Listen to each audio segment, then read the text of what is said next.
Well, good day, my friends. We are looking at the subject of who is Jesus.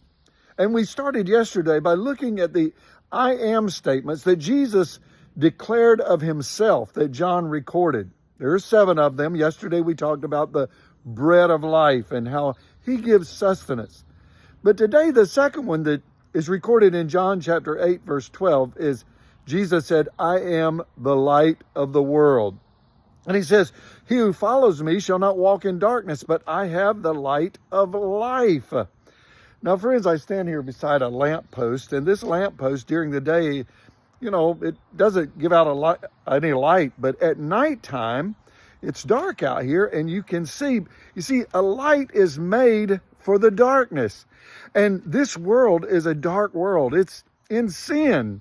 And many men don't like the light. They want the darkness. In fact, John wrote in the very, very first chapter of his book, it says this, speaking of John the Baptist, it says, there was a man sent from God whose name was John, verse 7.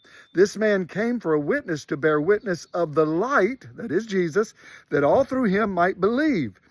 He was not that light, that is John, but was sent to bear witness of that light, which is Jesus. That was the true light, which gives light to every man coming into the world. And it goes on, it said that men love darkness. And friends, I want to say that Jesus came to give us a path, to give us spiritual illumination. You know what? The darkest place that I think I've ever been was I was on a missions trip to Guadalcanal, and they took us out into the mountains, and there was, that night, no stars, no moon, and it was the darkest place. You could not see your hand in front of you without a light. And friends, that's the way this world is. Jesus gives us illumination, helps us see what's around us in the darkened world.